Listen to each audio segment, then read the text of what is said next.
Today I'm going to talk a little bit about the weather. This might be a concern for many of you thinking of moving here. Stay tuned.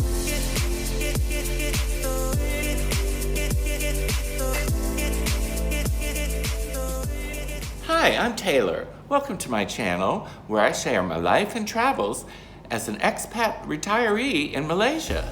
Malaysia is divided in two parts.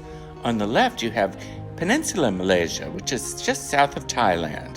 And on the right, you have East Malaysia, which is part of the large island of Borneo. Malaysia is the Asian state located just north of the equator. The climate is equatorial, hot, humid, and rainy throughout the year. Temperatures are high and stable, with a slight decrease between November and January, when highs generally drop to 29 to 31 degrees Celsius, 84 to 88 Fahrenheit, at least in the north, and a slight increase between March and August, when highs hover around 32-33 degrees centigrade, 90 to 91 Fahrenheit. The night temperatures fluctuate around 23 to 25 degrees centigrade, 73 to 77 degrees Fahrenheit, all year round, and almost never drop below 20 degrees centigrade, 68 degrees Fahrenheit. Rainfall is abundant and frequent throughout the year.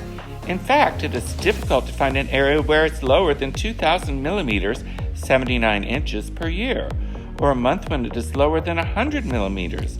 Okay, to be fair, it's hot here. The east coast of Peninsula Malaysia is directly affected by the northeast monsoon. The rains are very abundant in November and December when they exceed 500 millimeters or 20 inches per month. This unfavorable period can linger until January, especially in the central and southern part, and during some years even in the northern one. In Kota Baru, located in the far north, near Thailand, November and December are clearly distinguishable as the worst months. In fact, they are characterized by torrential rains. The best period is from February to April. This trend is also found in the nearby Redang and Perhentian archipelagos, where tourist facilities are often closed from November to January. Malaysia is very close to the equator, so the sun is killer. Along the west coast of Peninsula Malaysia, which overlooks the Straits of Malacca, the rains are a bit less abundant. In fact, they range between 1,800 to 2,500 millimeters, 70 to 98 inches per year. Moreover, the rainfall pattern is substantially different. There is no peak between November and January, which are relatively dry months, especially in the north, since there are mountains in the interior that block the northeastern winds. So the wet and dry months are opposite between East Coast Peninsula Malaysia and West Coast, which is wonderful if you want to live half the year one place and half the year the other. That would be ideal. I grew up in Florida, so I'm used to the heat, although the sun is stronger here. The good part of it, though, is that it really averages about 86 degrees. So it never gets as hot as it does in Florida in the summertime, thank goodness. In East Malaysia, which is part of Borneo, the largest island in Asia, it's even rainier than Peninsula Malaysia, especially in the part closest to the equator. Borneo is hot all year round, and the sea is always warm enough for swimming. In the westernmost part of East Malaysia, which includes the city of Kuching, it's exposed to the northeast monsoon and therefore very rainy from October to March, with more than 300 millimeters, 12 inches per month, and up to 700 millimeters, 27.5 inches in January, a period when it rains almost every day. The humidity is pretty bad, so you have to get used to that. But like living in Florida, you just get used to having an air-conditioned apartment, an air-conditioned car, going to air-conditioned shops, just sort of like normal life in the U.S. I get some pretty incredible views of the weather from my apartment on the 28th floor. It's quite exciting sometimes to see the fierce storms coming in.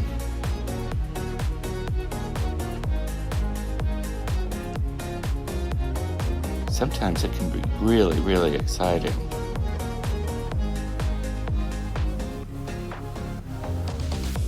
This is an amazing waterspout off the coast of Penang when I lived there.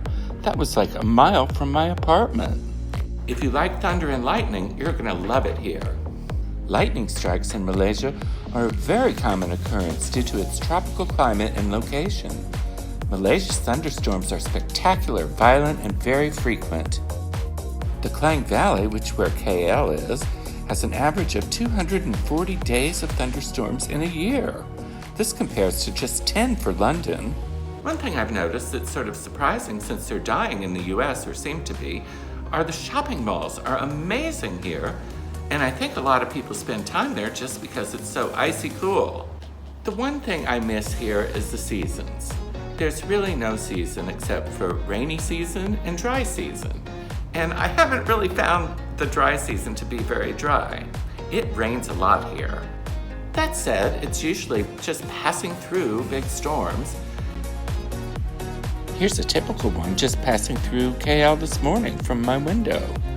In Penang, I didn't have to use my air conditioning in the morning because there was always a cool breeze coming in off the ocean. It's quite different here in KL because I only have 2 windows that open, no cross ventilation, so it's pretty much AC all the time for me here. It's been surprising how cool the apartment stays though, and I don't have to leave it on all the time. One of the things you have to get used to is being prepared for sudden downpours, which is similar to Florida. Another amusing thing is if it gets cool at all, which is rare, for sure, it might get down to 78 or so, but the locals act like it's freezing. They break out their coats and their scarves, and it's really cute to watch. I, of course, love it. Of course, not being by the sea, Kuala Lumpur is much hotter than Penang, so I think Penang probably makes a better spot to retire to. The best time to visit Malaysia as a whole is from June to August, to tell the truth. It's everywhere a rainy period with more than 100 millimeters, 4 inches per month, and sometimes more than 200 millimeters, 8 inches. On the other hand, this is the climate of Malaysia, and you can't get any better. After having lived in Penang for 7 years, I think the best months there are November and December, but I'm sure there's some people who would disagree with me. Here's some pictures in KL of some of the different weather we have. I don't want you to get the wrong impression of the weather in Malaysia, because it's really easy to get used to. It doesn't rain that much, actually. It may seem like it sometimes, but like I said before, it goes away pretty quickly usually. And it's just a beautiful climate, and all in all, I love it here.